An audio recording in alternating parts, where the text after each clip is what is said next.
오늘은 본문의 말씀에 의해서 예수의 피로 얻은 생명을 쏘가서 빼앗기지 말라라는 제목으로 함께 은혜의 시간을 가지기를 원합니다.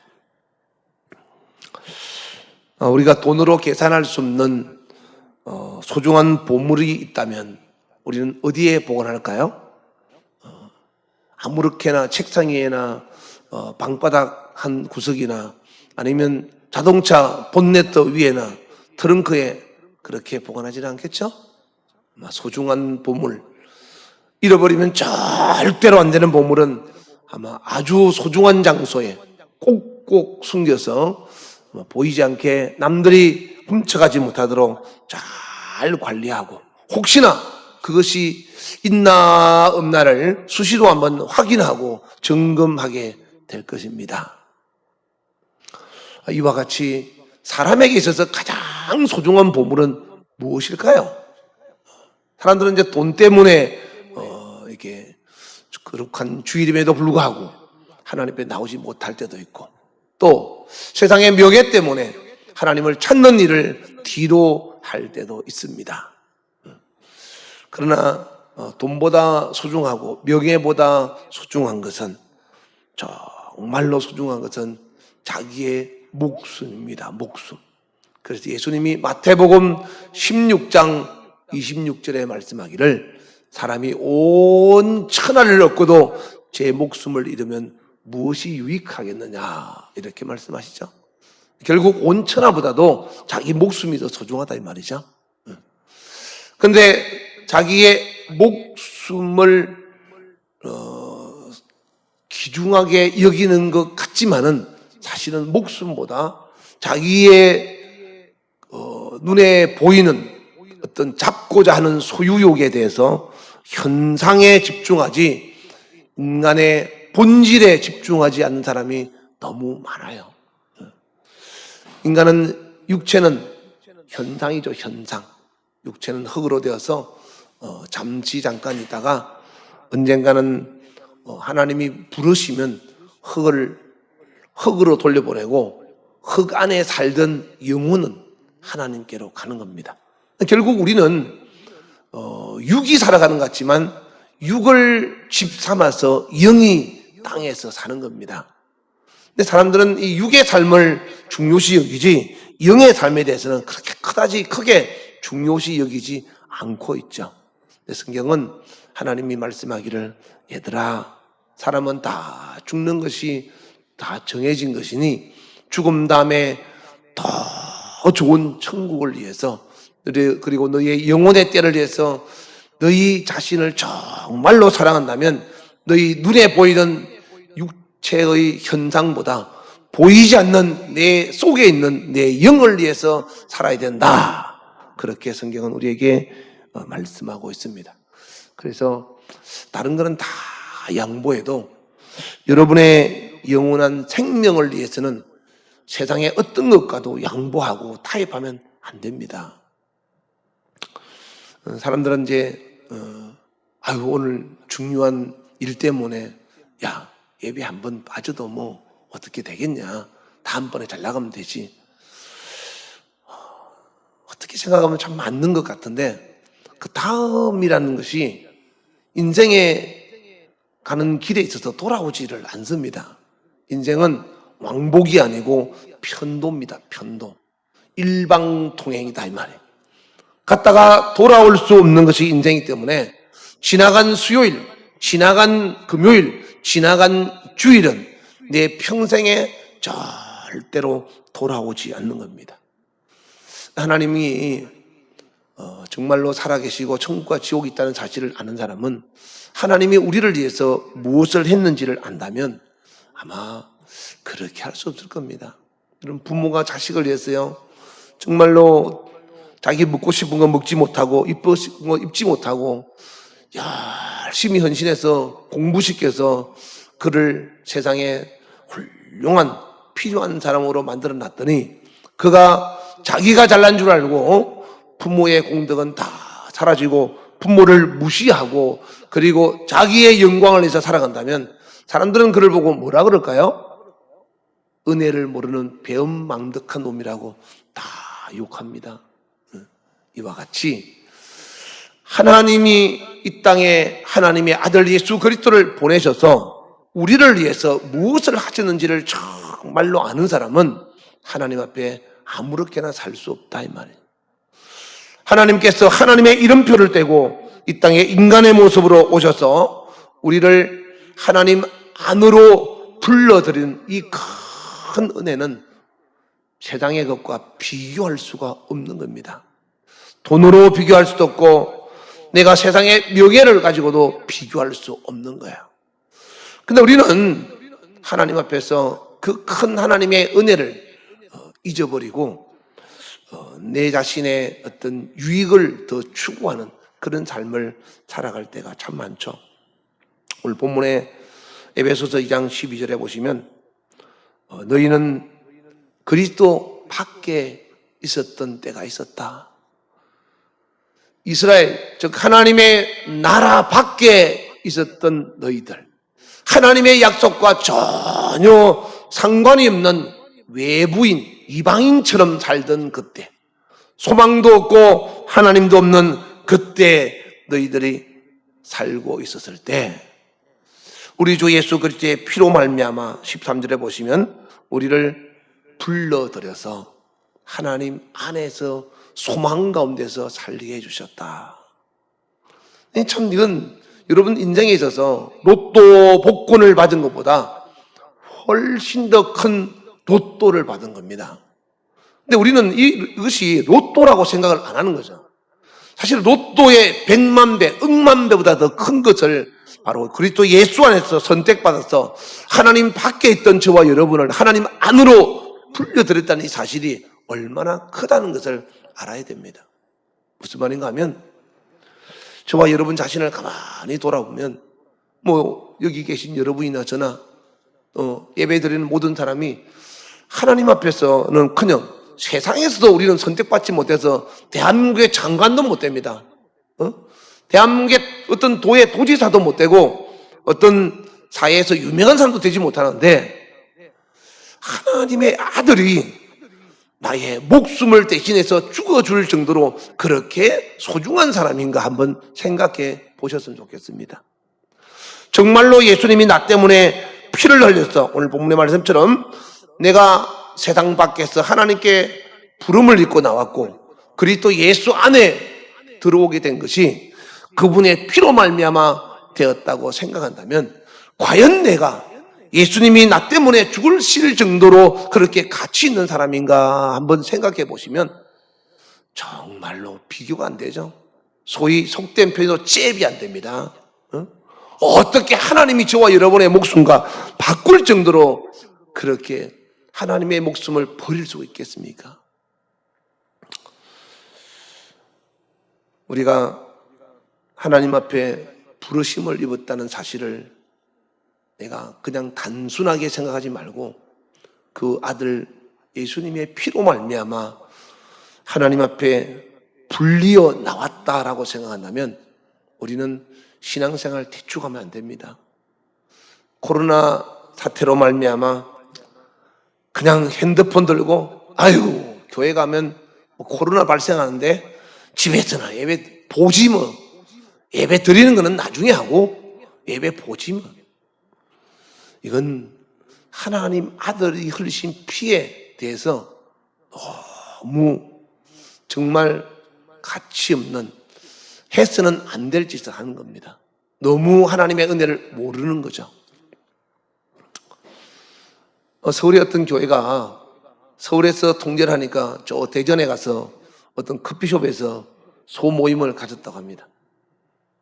근데 거기서 코로나가 걸렸다는 소리까지 못 듣는데 내가 나중에 다른 사람 통해서 걸렸다고 이야기 들었어요. 그러면 교회 발입니까? 커피숍 발입니까? 교인들이 커피숍에 가서 코로나가 걸렸어요. 그럼 커피숍 발입니까? 교인 발입니까? 사람들은 교회가 모여서 들었기 때문에 교회 발이다 이렇게 보는 겁니다. 그럼 교인들이 코로나가 안 걸린 건강한 사람이 경찰서에 가서 앉아서 조사받다가 코로나가 걸렸습니다. 그럼 경찰서 발입니까? 교회 발입니까? 사람들은 교회발이라고 합니다. 참 어떻게 생각이 그렇게 초등학생 수준도 안 되는 그런 생각을 하는지 모르겠어요. 건강한 사람이 커피숍에 가서 코로나가 걸렸으면 커피숍에서 코로나가 걸렸기 때문에 커피숍 발이지. 물론 코로나의 근본 바이러스는 중국에서 왔지만은 그 사람이 코로나가 걸려가지고 커피숍에 갔다면 그거는 교인이 잘못했다 할 수 있겠죠. 근데 건강한 사람이 교회 가서 커피 마시다가 커피숍에서 걸렸어요. 그러면 그걸 왜 교인 탓으로 돌리냐 이 말이에요. 도대체가 이해가 안 가는 소리를 하는데 거기에 교인들도 맞다고 생각하는 이게 참 문제인 거죠.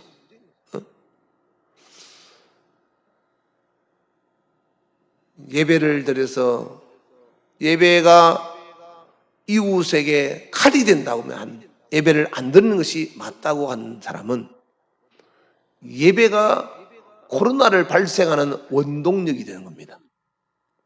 여러분, 예배는 살아있는 사람이 하나님께 드리는 겁니다. 그러면 당연히 하나님이 기뻐 받으시는 예배를 하나님께서 내 이놈 너희들은 예배 똑바로 못 드렸다, 내가 코로나를 주마, 이렇게 코로나를 주는 그런 하나님 보셨습니까?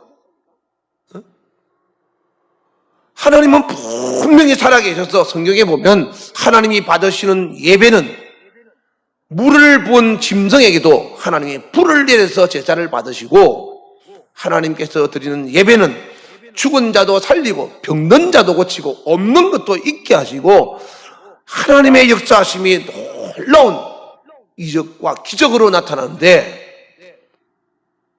예배를 드려서 코로나를 만들었다고 그래서 예배를 드리면 안 된다면 그 예배는 평생 드리면 안 됩니다. 그 예배, 코로나를 만드는 예배를 드리면 당연히 이 나라를 망치는 거죠. 그런 목사가 있어서도 안 되고 그런 성도들도 있어서는 안 됩니다. 그런데 아주 그럴듯한 표현으로 예배가 코로나를 만드는 것처럼 그렇게 표현하면 안 된다 이 말이에요. 코로나가 걸린 사람이 교회에 와서 예배드려서 코로나가 걸릴 수는 있겠죠. 그 본인이 뭐 알고 와서 그렇게 했겠습니까? 몰라서 그럴 수도 있겠죠. 그걸 가지고 교회발이다 이렇게 말을 하면 안 된다 이 말이에요. 하나님께 드리는 예배는 우리가 그냥 형식적으로 앉아있다가 돌아가는 이사야 1장 15절 말씀처럼 마당만 밟고 가는 그런 예배가 아니다 이 말이에요. 하나님의 아들 예수 그리스도가 하나님의 이름표를 떼고 이 땅에 오셔서 하찮은 저와 여러분을 위해서 십자가에서 죽으시는 그 죽음의 대가를 너무 가치 있게 알기 때문에 우리는 마땅히 해야 될 가장 적은 거 예배라도 드려서 그 은혜를 갖고 싶은 거야. 감사의 표현으로, 사랑의 표현으로 하나님께 드리는 것이다. 근데 이 마귀가요, 우리가 신앙생활을 하는 것을 호락호락 쉽게 하도록 내버려 두지 않습니다. 그냥 쉽게 하도록 신앙생활을 내버려 둔다면 그거는 마귀가 없는 거죠. 마귀란 놈은 원래부터 하늘나라에서 하나님 보좌를 찬탈하려고 욕심부렸던 자예요.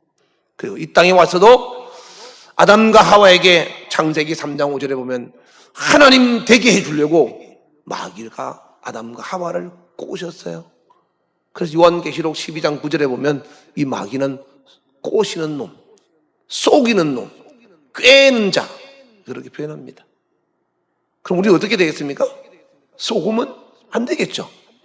아담과 하와가 속아서 그토록 엄청난 에덴 동산의 축복을 다 잃어버렸습니다. 근데 지금 마귀가 우리에게 뭘 뺏어가려고 그럴까요?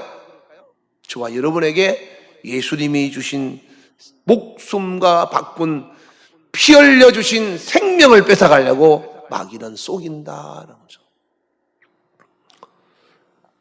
가룟 유다는 그 예수님을 잘 따라다녔어요. 근데 요한복음 13장 2절에 보니까 마귀란 놈이 가룟 유다의 마음에, 생각에 예수를 팔려는 생각을 불어넣었다고 그랬어요. 야, 너 예수 팔아. 그럼 돈 꽤나 벌잖아. 그리고 네가 정말로 위대한 사람 될 거야. 그랬더니 가룟 유다가 팔아버렸어요. 신기한 것은 성경에 보면 예수님이 말씀하기를 나를 팔자가 여기 있다. 그리고 그는 내가 떡 한 조각을 떼어서 그의 입에 넣어주는 자다. 그럼 예수님이요 떡을 떼가지고 가룟 유다 입에 넣었어요? 그러면 아유 내가 예수님 파는 것을 예수님이 아시나 보다. 아유 안 해야 되겠네. 그래야 맞잖아요. 그런데 분명히 네가 예수 팔자다 그러 하는데도 그 가룟 유다는 그만 가서 예수님을 팔더라 이 말이에요. 기가 막히고 마음이 다치면 하나님이 아무리 말씀하셔도 안 들리는 거예요. 그래서 이런 사람을 보고 성경은 유다서에 보면 죽기로 작정된 이성 없는 짐승과 같은 자다. 그렇게 성경은 표현하고 있습니다. 사랑하는 여러분, 악한 마귀에게 속지 맙시다. 여러분이 속지 않으려면 여러분 보세요. 여러분의 부모가 여러분에게 무엇을 해줬다는 것을 알면 여러분의 옆집에 있는 아줌마 아저씨가 아무리 잘해줘도 여러분의 부모가 여러분을 욕하고 때려도 여러분은 여러분의 부모 편에 서 있는 겁니다. 그리고 여러분의 가정에서 떠나지 않죠. 그런데 뭐 엄마 아빠가 날 낳아서 나에게 해줄 게 뭐야? 내 인생 내가 사는 거지. 맨날 잔소리는 하고 나 엄마 아빠 밑에서 못 살겠어요. 엄마 아빠가 나한테 해준 것도 없는데 내가 뭘 엄마 아빠 밑에 살아요? 그러면 밖에 나가서 새엄마 새아빠를 찾습니다. 그런 사람 보고 우리는 올바른 사고를 가진 사람이라고 말하지는 않죠. 엄마 아빠가 아무리 혼을 내고 때려도 엄마 아빠는 엄마 아빠예요. 그죠?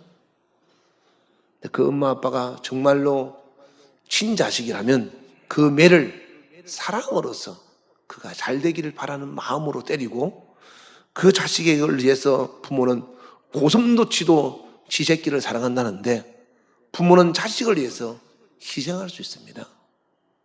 그게 온전한 부모고 그게 올바른 자식이죠.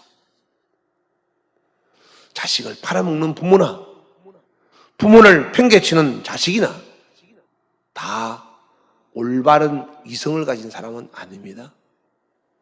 그건 악한 자에게 속아서 하나님이 주신 질서를 파괴하는 거죠.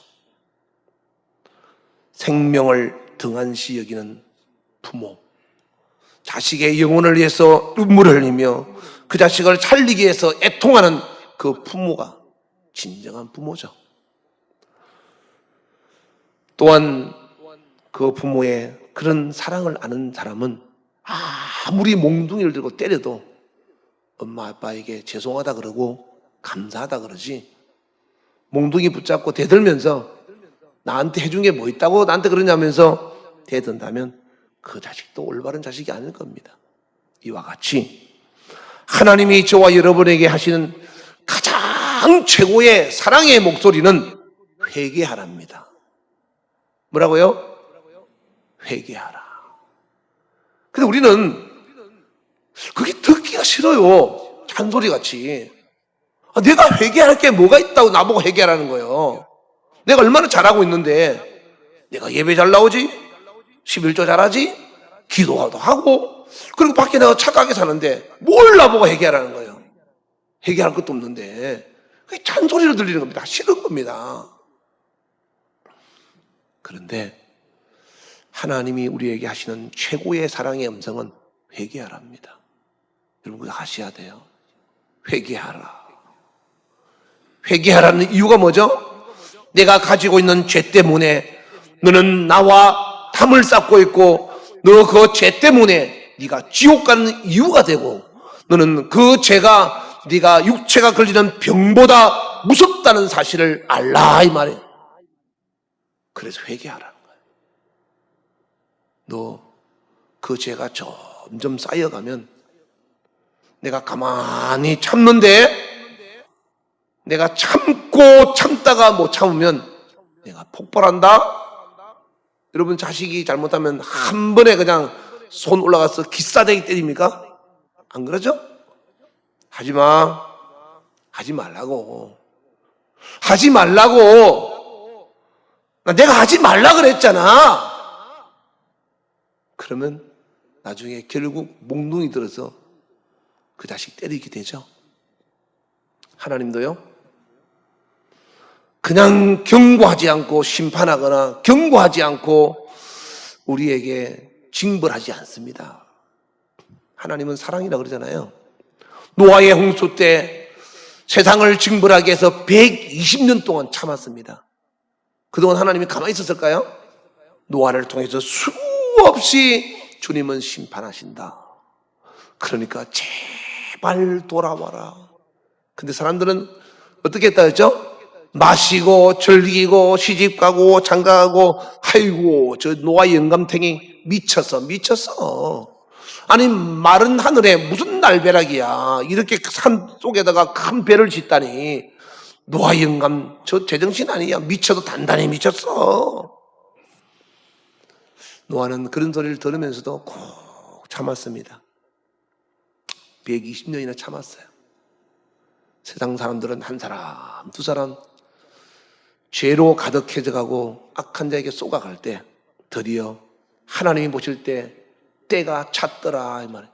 그리고는 물로 썰어버릴 때는, 그때는 자비가 없었어요. 하나님이 자비를 베풀지 않고 그대로 썰어버리는 겁니다. 오직 선택받은 노아의 가족만. 여러분, 하나님이 사랑이라고 하지만요, 자비가 없을 때는 무자비하고 비참하다는 것을 아셔야 돼요. 무섭습니다. 안 그러면 지옥이라는 것을 왜 만들겠습니까? 여러분, 니느웨가 북이스라엘을 수없이 괴롭혔지만 하나님은 요나를 통해서 니느웨를 회개시켰어요. 하지마, 그러지마. 니느웨 성에 있는 왕과 백성들, 짐승까지도 그 요나의 소리를 듣고 금식하며 회개하며, 그리고 하나님 앞에서 통곡하며 기도했을 때 하나님은 니느웨 성의 멸망을 막아주셨어요. 그래서 요나가 보고, 하나님 그 봐요, 하나님은 사랑이신데 안 할 줄 내가 아는데 왜 나한테 이렇게 와서 남의 땅에 와서 남의 나라에서 이렇게 외치러 하셨어요. 괜히 하나님은 그런 걸 나한테 시켜가지고 고생시키고. 하나님이 이렇게 말씀하셨어요. 요나야, 저 니느웨 성에는 좌우를 분별하지 못하는 12만 명이 있다. 여러분, 지금 세상은 좌우를 분별하지 못하는 엄청난 인구가 있습니다. 하나님은 회개를 외쳐서 악한 자에게 속지 말고 돌아오라고 말합니다. 하나님은 니느웨에 참으셨어요. 요나서에 보면 하나님이 참았다 그렇게 되어 있죠. 그리고 그 뒤에 나훔서가 나오죠. 나훔서는 요나서의 제 두 번째 책입니다. 그 나훔서에는 자비라는 말이 없어요. 용서라는 말이 없어요. 하나님이 150년 뒤에 니느웨를 심판하는 겁니다. 그리고는 하나님이 자비가 없이 무참하게 니느웨를 짓밟아서 파괴시켜버립니다. 오래 참았지만 반복되는 죄는 용서받을 수가 없다 이 말이에요. 하나님이 저와 여러분은 어떻게 할까요? 오래 참으십니다. 그래, 너희가 기독교를 욕하든 목사를 욕을 하든 너희가 신앙생활 마음대로 하든 그래, 한번 해봐. 요즘 보면요, 아이고 하나님 정말 하늘에서 불을 내려서 정말 하나님이 계시고 좀 보여줬으면 좋겠어요. 그러고 싶은 마음 정말 많이 들 때 있습니다. 하나님은 오래 참아서 아무도 멸망하지 않기를 원해서 기다리시는 거예요. 그런데 문제는 그 속에, 그 심판하실 그 속에 저와 여러분도 있다는 것을 알아야 돼요. 어떤 목사님이 교회에서 회를 했는데, 여러분 이 문제를 어떻게 처리하면 좋겠습니까? 라고 했더니 한 청년이, 나름대로 신앙생활을 잘 한다는 청년이, 목사님 법대로 합시다, 법대로. 그러니까 목사님이 가만히 계시다가, 이봐, 자네, 하나님이 만약에 법대로 했다면 자네는 벌써 지옥에 가 있을 걸세. 여러분, 여기에 하나님이 법대로 했다면 저와 여러분 중에 과연 이 자리에 앉아 있을 사람이 얼마나 있을까요? 아마 다 벌써 이 세상 사람은 아닐 겁니다. 하나님은 기회를 주시는 거예요. 회복의 기회. 그리고 반복하지 않기를 원하는 거예요. 왜 우리가 자꾸 했던 짓을 또 하고 또 악한 자에게 이렇게 미혹돼서 넘어질까요? 그것은 마귀가 하는 일이, 원래 이놈이 하는 일이 요한계시록 12장 9절 말씀처럼 속이는 자라는 거예요. 속이는 목적이 뭐죠? 파멸을 시키고 그리고 멸망시키기 때문에 그런 거예요. 여러분, 왜 아내가 남편 속일까요? 계속 속이면 그 가정 온전하지 못합니다. 남편이 왜 아내 속일까요? 계속 속이면 그 가정 온전할까요? 자식이 왜 부모 속일까요? 계속 속이면 부모와 자식 간에 무너지게 돼 있습니다. 그 속이는 거 원래 속이고 싶어서 속인 게 아니고 악한 자에게 속하여서 속이게 되고 속임을 당하는 겁니다. 성경은 그것이 바로 저와 여러분 신앙생활을 방해하는 요소라는 거예요. 그래서 예수님의 피로 얻은 생명을 속아서 빼앗기지 말라 이 말이에요. 얼마나 소중한 생명인데, 나에게 있어서 가장 소중한 이 보물, 이 생명을 얻기 위해서 하나님의 아들 예수님이 피 흘려 죽으셨는데, 그렇게 얻은 보물인데, 어떻게 얻은 보물인데 이거를 속아서 빼앗기냐 이 말이에요.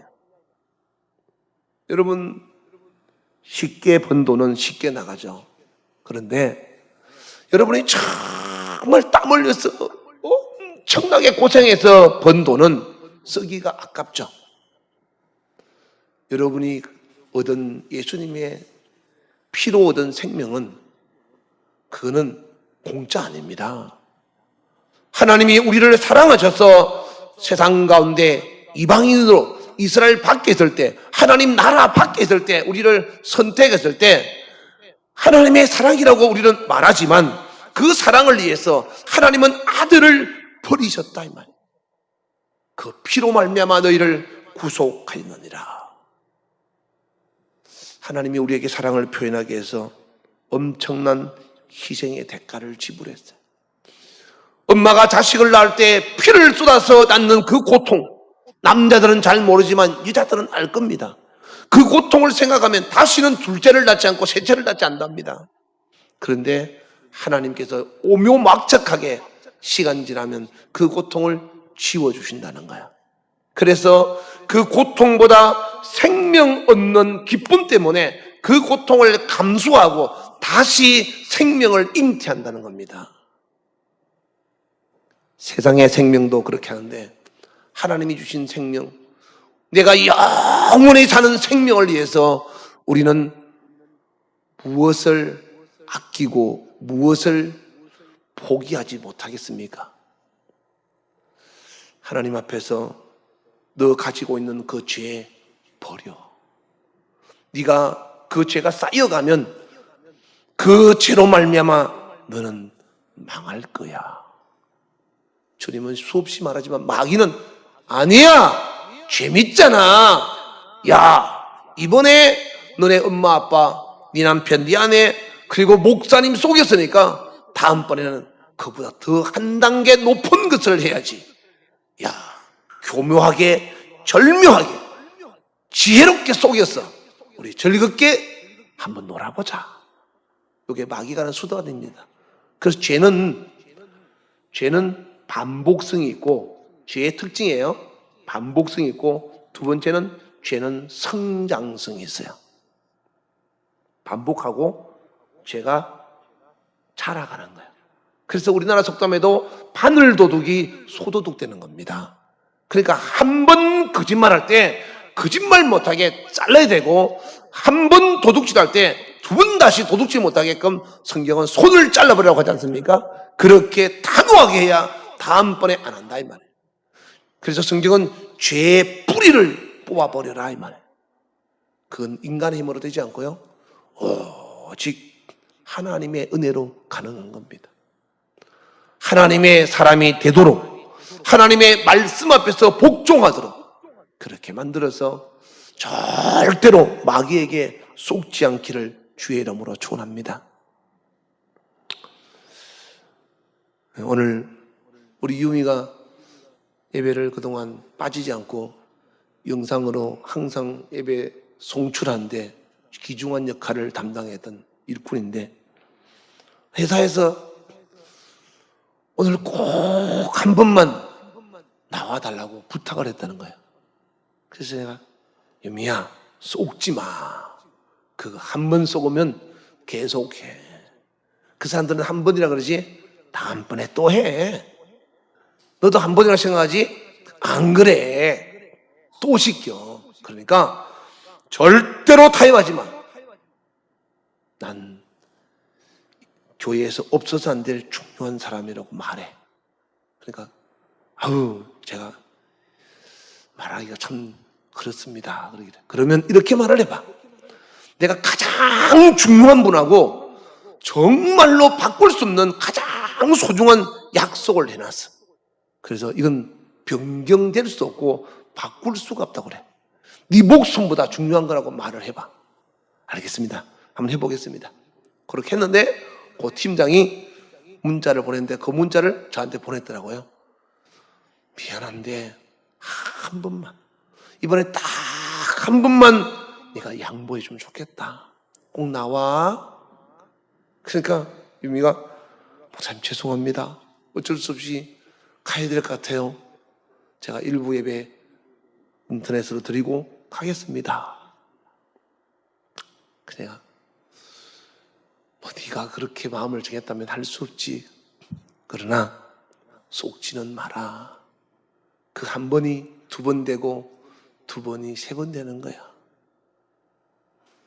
여러분, 다윗이 법궤를 예루살렘으로 옮기려고 할 때 빼앗겼던 법궤를, 원래 성경에 보면 이 법궤는 채를, 막대기가 채라 그러죠. 채를, 막대기처럼 긴 막대기를 양쪽에 가마처럼 끼워가지고 좌우측에 4명이 이렇게 들로 메고 가도록 되어 있어요. 고핫 자손이 메고 법궤를 운반하도록 성경은 되어 있죠. 근데 만약에 그렇게 하지 않으면 그 법궤를 만지는 자는 죽으리라. 민수기 4장 15절인가요? 뭐 그렇게 되어 있어요. 그런데 다윗이 옮길 때 법궤가 좀 무겁잖아요. 그러니까 또 사람이 메고 가기도 그렇고 그리도 멀고, 그래서 소 위에 얹어서 갔어요. 근데 소가 뭐 가만히 있나요? 가다가 움직이니까 이제 그것이 떨어지려고 하니까 우사라는 사람이, 우사는 성전에서 봉사하던 열심히 일하던 일꾼이죠. 그건 20년 동안 일했습니다. 요즘 말하면 한 안수 집사나 장로쯤 됐겠죠. 그런데 자기 딴에는 떨어지는 법궤를 잡으려고 하다가 그만 죽어버렸어요. 하나님 뭐라 했다고요? 만지는 자는 죽으리라. 그러니까 하나님의 말씀 앞에서는 목사도 장로도 권사도 예외가 없는 거예요. 성전에서 10년을 봉사했던, 20년을 봉사했던 하나님의 생명의 말씀의 경계선을 넘어가면 하나님은 그를 가차없이 죽여버린다 이 말이에요. 그것이 하나님의 공의라고 합니다. 사람들은 이렇게 편리주의를 찾습니다. 또 상황에 따라서 그럴 수 있지, 상황주의를 추구합니다. 요즘 코로나 사태로 말미암아 목사님, 교회 가면 불편합니다. 코로나 때문에 제가 교회 못 가겠습니다. 제가 인터넷으로 예배 드리겠습니다. 또 정말 인터넷으로 예배 잘 들으시는 분도 있습니다. 정말 TV 화면에 연결해서 온 가족이 교회에서 앉아서 예배 드리는 것처럼 열심히 잘 들은 분도 있죠. 근데 핸드폰 들고 TV 켜놓고 TV 한 봤다가 핸드폰 한 봤다가 소파에 누워서 목사님 뭐라고 하나 하고 설교를 들어서 주님의 목소리를 듣고자 함이 아니요 그냥 설교를 들었다는 것만 나타내기 위해서 핸드폰으로 예배를 드리는 자가 아니라 보는 자가 있다 이 말이에요. 뭐 물론 우리 교회뿐 아니고 다른 교회도 마찬가지입니다. 그러다 보니까 이제 나중에 교회를 나와야라고 하니까 이제 편한데 뭘 그렇게 나가십니까? 계속 이렇게 드리겠습니다. 제가 헌금은 인터넷으로 보내고요. 그러면 되잖아요. 헌금보다 네가 더 중요해. 응? 헌금보다 네가 더 중요하다고. 하나님 앞에서 하나님의 사람으로 예수님이 흘리신 피의 가치를 너는 그것밖에 여기지 못하냐 이 말이에요. 어느 모교회 목사님이 코로나 때문에 오랫동안 인터넷 예배를 드리다가 드디어 추수감사절 때, 지나간 추수감사절 때 이제 나올 때가 돼서 다 나오겠지 하고 성찬식 잔을 거의 교인들 숫자로 다 준비를 했더니 반도 안 나왔다는 거예요. 응? 참으로 안타까운 일이죠. 그래서 많이 마음 아파했다고 합니다. 여러분, 상황주의에 빠지면 안 돼요. 내 상황이 이러는데 목사님 이해하셔야죠. 내 상황입니다. 상황주의, 편리주의, 이건 악한 자에게 속는 겁니다. 제발 속지 맙시다. 할렐루야. 우리 주희가 지난번에 그러더라고요. 목사님, 제가 친구 만나러 잠깐 나갔다 와야 되는데 엄마가 못 나가게 해요. 그래서 전화가 왔더라고요. 그래서 제가 왜 못 나가게 할까? 왜 하지 마라 할까? 그거는 너의 인생을 살아본 엄마는 안다 이 말이에요. 그게 미워서가 아니고 네 친구와 관계를 끊으라고 해서가 아니고 너를 사랑하기 때문에. 혹시 내 사랑하는 딸이 위험한 일에 이 늦은 시간에 다칠까 봐, 위험한 일을 당할까 봐, 혹시 악한 자에게 쏘을까 봐 미리 예방한 차원에서 나가지 말라 이 말이에요. 친구와의 관계가 끊어져도 나는 너를 살리고 싶다 이 말이에요. 그것이 부모의 마음인 것처럼 우리 주님은 저와 여러분이 세상 사람들의 관계와 다 끊어져도 하나님과의 관계만은 유지하기를 원하는 겁니다. 할렐루야. 그래서 절대로 속아서 여러분의 생명을 잃어버린 자가 되지 않기를 주의 이름으로 축원합니다. 마귀는 또 저와 여러분의 생명을 뺏기 위해서 무슨 일을 할까요? 요한복음 8장 44절에 보면 거짓말로 그리고 살인으로 우리의 생명을 빼앗아 가려고 합니다. 힘들어서 못 살겠어요. 저 자살해야 되겠습니다. 힘들어서 못 살겠어요. 세상 이판사판 다 죽여버리고 나도 죽을래요. 제가 중대장 할 때도 소대장 할 때군요. 그런 친구가 있었어요. 고려대학교 다니는 학생인데, 연세대학교 다니는구나. 연세대학 다니는 학생인데, 고려대학교 다니는 여자친구를 사귀었어요. 근데 휴가를 갔는데, 상병인데, 갔는데 그동안 그렇게 연락 잘하고 처음 이등병 올 때는 전 여자친구 있습니다. 그 친구는 저를 버리지 않습니다. 너무 사랑합니다. 막 장담할 때 그러더라고요. 그러더만은 상병쯤 되니까 이제 휴가를 갔다가 온데 갔다 와서 얘가 얼굴이 어두운 거야. 그래서 이제 다시 물어봤어요. 휴가 갔다 와서 왜 그랬냐 물어봤더니 자기 여자친구가 변심한 거야. 그렇게 못 잊고 못 살겠다는 사람이, 없으면 못 살겠다는 사람이 그만 그 병장 제대할 때까지 그를 못 참고 여자가 변심해 버렸어요. 그러니까 이 친구가요, 연세대학 다니고 똑똑하잖아요. 고려대학 갔는데 자기가 기관총 총이 있으면 고려대학교 학생들 다 쏴죽이고 싶더라는 거예요. 그래서 고대 그 앞에 큰 건물에서 고려대학 학생들 전부 쏴죽이고 싶고 자기도 죽고 싶은 생각이 들었다고 그 이야기를 하더라고. 그래서 내가 병장 고참병한테 시켜서 그 친구한테 외출을 보내주면서 시간을 좀 같이 가지라고 그랬어요. 하루 종일 밖에 나가서 있다가 저녁 때 들어왔는데 마음이 풀렸어요. 사람이 원통한 일이 생기면요 죽이고 싶습니다. 억울한 일이 생기면 가만 안 있고 싶습니다. 여러분 마음에도 다 있잖아요. 살인, 미움, 정우, 그리고 거짓말을 통해서 어떻게든 이리저리 빠져나가려고 하는 것. 이거 누가 할까요? 성경은 요한복음 8장 44절에 마귀가 준 거짓말이라고 해요. 거짓말은 원래 사람의 것이 아니고 하나님의 것도 아니고, 거짓말은 내가 지금 마귀의 것을 가지고 신생을 살아가면 난 누구 자식입니까? 마귀 자식이죠. 그러니까 미국에는 교육 방법 중에 그런 교육이 있더라고요. 다른 잘못하는 것은 조금 이해할 수 있는데 거짓말하는 것은 부모가 자식을 용서하지 않더라고요. 너는 내 자식 아니야. 미국은 이제 기독교 국가잖아요. 그래서 그런지 그렇게 거짓말을 아주 크게 죄악시 여기더라고요. 마귀는 이렇게 세상의 즐거움으로 우리를 속이기도 하지만 이렇게 거짓말과 살인으로서 저와 여러분의 생명을 빼앗아 가려고도 한다는 사실을 잊지 마시기 바랍니다. 그리고 마귀는 저와 여러분에게 주신 이 소중한 생명을 빼앗기 위해서 육신의 정욕과 세상의 자랑으로 우리를 넘어뜨리려고 한다는 것도 잊지 마세요. 요한일서 2장 15절에 이 세상이나 세상에 있는 것들을 사랑하지 말라.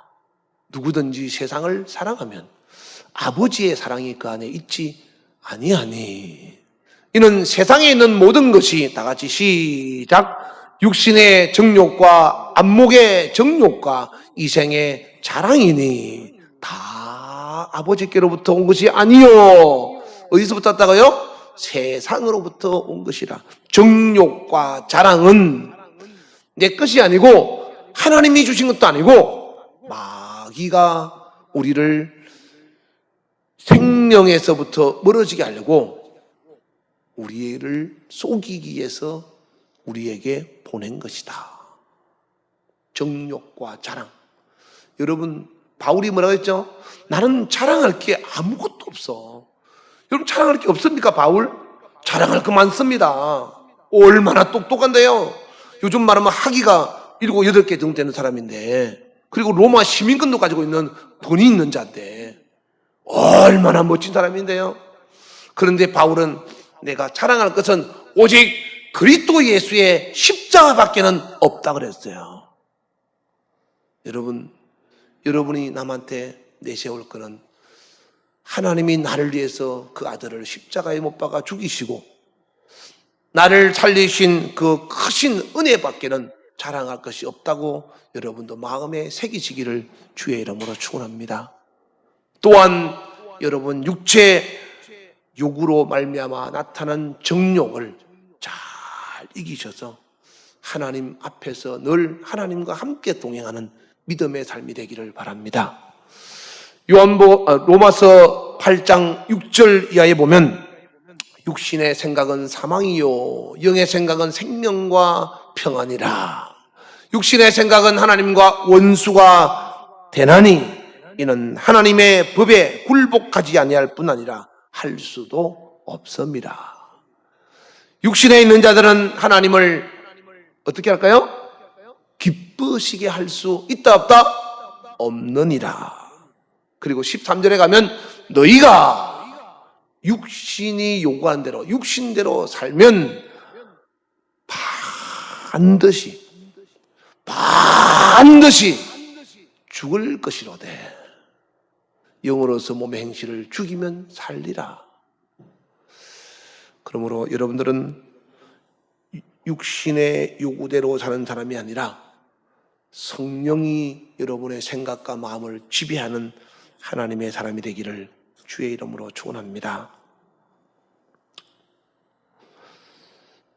다시 말씀을 간단하게 정리하겠습니다. 잘 들어보시기 바랍니다. 우리가 교회 다니는 목적은 천국 가기 위한 것이죠. 천국 가려면 예수 믿어야 됩니다. 예수를 믿는다는 것은 내 안에 하나님의 사랑, 그 예수 그리스도를 영접하고 그 말씀이 나를 지배하는 사람이 되어야 한다는 거죠. 예수님이 내 안에 들어오실 때까지는 어떤 역할을 하시는가 하면 세상에서 하나님이란 이름표를 떼고 십자가에 못 박혀 죽으시는 위대한 희생의 사건을 만드셨습니다. 그러니까 결국 저와 여러분이 천국 가는 그 길에 하나님의 아들 예수님의 희생이 있었기 때문에 가능하다라는 거죠.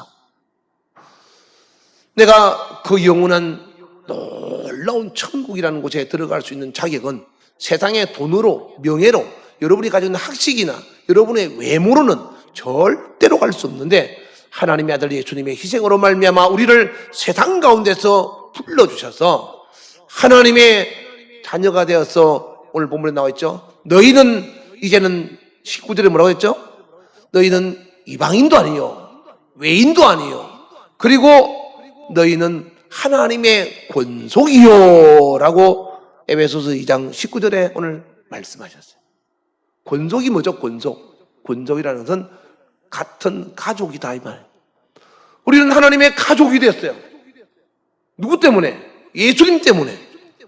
아니 저와 여러분이 뭐가 잘났다고 하나님의 가족이 됩니까? 그런데 예수님의 피로 말미암아 우리는 하나님의 가족이 됐어요. 그래서 우리는 예수님의 주신 생명으로 말미암아 천국에서 하나님의 가족으로 살아야 되는데 이 생명을 뺏어가려고 마귀가 온갖 수단을 다 쓴다 이 말이에요. 그 사용하는 무기 중에 하나가 세상에 있는 것으로 우리를 속인다는 것. 그래서 속지 말라는 것. 야고보서 1장 16절에도 형제들아 속지 말라라고 했던 것처럼 속인다는 것, 속지 말라는 것. 마귀에게 속아서 여러분에게 주신 하나님의 생명을 잃어버리지 말라는 것. 두 번째는 거짓말하거나 살인하는 사람이 되지 말라는 것. 너희가 거짓말과 살인하면 마귀에게 속아서 여러분의 생명을 야금야금 악한 마귀가 갉아먹는다 이 말이에요. 또 한 가지는 육체의 정욕과 자랑이니 이런 것들이 우리에게 주신 소중한 예수님의 피로 값주고 산 생명을 빼앗아가는 그런 원인이 된다는 거죠.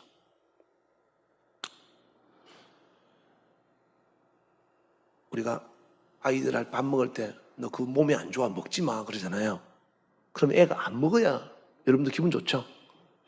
먹지 말았는데 끝까지 먹고 있어요. 먹으라는데 안 먹어요. 그럼 여러분 마음 어떻습니까? 아유 저놈 자식 왜 그렇게 말을 안 들어. 어릴 때는 주는 대로 받아 먹더니 커가니까 이제 머리 컸다고 말을 안 들어. 똑같습니다. 여러분 성경의 말씀을 제일 안 듣는 사람이 누굴까요? 머리 크다고 자기가 하나님을 안다고. 교인들 가운데 하나님 말씀 제일 안 듣는 사람을 퍼센트로 낸다면 아마 교회 직분자 될 겁니다. 어쩌면 목사님들은 가르치기 위해서 알지만은 지키지는 않을 것이고 장로님들은 알지만은 그래도 체면이 있어서 하는 척은 하지만 안 할 것이고 권사님들과 안수집사들은 알면서도 세상에서 자기 자존심 때문에 못할 때가 있을 것이고 내가 말이야 교회를 몇 년 다닌지 알아? 나도 다 알아. 그 성경 몇 장에 있잖아. 나 그거 다 알아. 나도 다 해봤어. 참 너무 안타까운 현실들을 많이 듣고 봅니다. 그리고 바른 말 해주면요 처음 교회 나온 사람은 아유 예 목사님 알겠습니다. 알겠습니다. 제가 고치겠습니다. 제가 노력하겠습니다. 그런 사람 많습니다. 오히려 이제 신앙시 살아가는 사람들은 그렇게 합니다. 좀 커가면요 집사님 하나님 그거 하지 말래 회개하래. 아유 목사님 제가 얼마나 잘하고 있는데 뭘 그런 말씀하십니까? 두 번, 세 번 반복하잖아요? 그러면 뭐 교회가 뭐 여기밖에 없나? 우리 목사는 맨날 나한테 그런 소리만 한다고.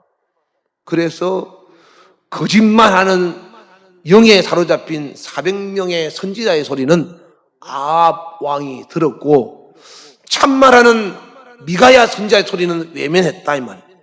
그래서 미가야 선지자는 감옥에 집어넣고 400명 거짓말하는 선지자들의 말을 듣고 아합 왕은 길르앗 라못에 올라가서 전쟁하다가 죽은 겁니다. 죽을 짓을 한 거죠. 왜? 진실을 말하는 하나님의 생명의 목소리를 거절했다 이 말이에요. 왕이시여 올라가시면 안 됩니다. 제가 보니까 그 목사들 가짜입니다. 그 입술에 하나님께서 거짓말한 영을 불어넣어서 왕이 죽음의 길로 그들은 인도하고 있습니다. 왕이 말하기를, 야 이놈아, 니만 선지자야. 저 400명이 너보다 훨씬 더 많은데 400명이 말하는데 요즘 보세요. 그 교회 목사님이 얼마나 큰 교회 목사님인데, 그리고 그 목사님이 어떤 유명한 사람인데 이런 말 저런 말 했다고 말 많이 합니다. 세상 사람도 칭찬해가면서. 그런데 여러분은 누구의 목소리에 귀를 기울여야 하는가 하면 주님의 목소리에 귀를 기울여야 합니다. 그 목사님이 그랬던 이 목사님이 그랬던 간에 하나님이 말씀하신 목소리에 여러분들은 귀를 기울이고 성경의 소리에 귀를 기울여야지, 멋이라고 생각하고 기독교인으로 살아가는 사람은, 그 사람은 400명의 거짓 선자와 똑같다라는 거죠. 그래서 속지 말라는 겁니다. 다시 말씀드립니다. 하나님은 저와 여러분을 살리기 위해서 아들을 희생시키면서까지 우리에게 생명을 주시기를 원하셨습니다. 그럼 우리는 어떻게 됩니까? 그 생명을 얼마나 소중히 여기고 내 인생의 가장 소중한 보물로 알고 빼앗기지 않으려고, 잘 지키려고, 그리고 잃어버리지 않으려고 몸부림을 쳐야 되는데, 우리는 그냥 사람들이 말하는 소리가 마귀가 하는 소리인지 모르고 악한 자에게 속아서 그만 빼앗기고, 그리고 거짓말하고 살인하고 정욕대로, 그리고 자기 자랑으로 마귀가 사용하는 아주 교묘한 마귀의 무기로 인해서 전부 추풍 낙엽처럼 떨어지는 겁니다. 어차피 세상 사람들은 하나님의 편이 아니니까 그들은 마귀가 신경도 안 씁니다. 공격의 대상은 기독교인이다 이 말이에요. 하나님의 생명을 가진 여러분이 악한 마귀의 공격의 대상이라는 것을 알고, 악한 마귀가 아무리 공격해도, 오늘 본문 22절에 보시면, 마지막 절에 보시면, 너희는 성령 안에서 하나님이 거하실 처소가 되기 위하여 그리스도 예수 안에서 함께 지어져 가는 것이니라. 하나님의 영이 여러분 안에서 여러분을 지배하고 다스리고, 그리고 하나님의 말씀으로 여러분의 인생이 하나하나 실전하면서 아름답게 믿음의 작품으로 지어져 가는 하나님 앞에 멋진 믿음의 작품이 되기를 주의 이름으로 축원합니다. 하나님께서 이사야 53장 10절인가에 하고 말씀했던 것처럼, 내가 너희를 보니 참으로 기쁘다, 내 영혼이 수고한 것을 후회가 없다 라고 할 정도로 하나님이 저와 여러분을 보고, 야 역시 내가 죽음으로 말미암아 너를 살린 것을 잘했다 할 정도로 하나님께서 보시기에 멋진 믿음의 작품이 될 수 있도록, 악한 자에게 속지 말고 하나님이 주신 생명을 잃지 말고 끝까지 잘 간수해서 하나님 앞에 최고의 믿음의 작품이 돼서 그날의 최고의 영광으로 영원히 누리는 저와 여러분 되기를 주 예수의 이름으로 축원합니다. 축원합니다. 이 시간 우리 주여 한번 부르고 간절한 마음으로 기도할 때, 하나님은 아들을 보내주시기까지 나에게 생명을 주시기 위해서 그토록 고생하고 수고하고 희생하고 아픔을 견디셨는데, 나는 세상의 즐거움과 쾌락과 정욕과 자랑으로, 또한 악한 자에게 속아서 거짓말과 살인으로 하나님이 주신 생명을 잃을 뻔했습니다. 잃어버린 생명 다시 회복하기를 원하고, 다시는 잃어버리지 않도록 악한 자에게 속지 않고 살리기를 원합니다. 성령께서 내 속에서 나를 지배하시고 하나님의 말씀 안에서 내 인생이 지어져 가고 만들어가서 멋진 하나님의 믿음의 작품 되게 하여 주시옵소서. 우리 주여 한번 부르고 기도하겠습니다. 주여! 지금은 우리 주 예수 그리스도의 은혜와 하나님 아버지의 놀랍고 지극하신 사랑과 성령님의 교통 역사 충만하심이 오늘 말씀을 듣고 그리스도 예수 안에서 그의 피로 말미암아 얻은 생명을 악한 자에게 쏘아서 절대로 잃어버리거나 빼앗기지 않으리라고 마음에 결심하고 다짐하고 돌아가는 모든 자들 머리 위에 이제로도 영원토록 주 예수의 평강과 축복이 함께 있을지어다.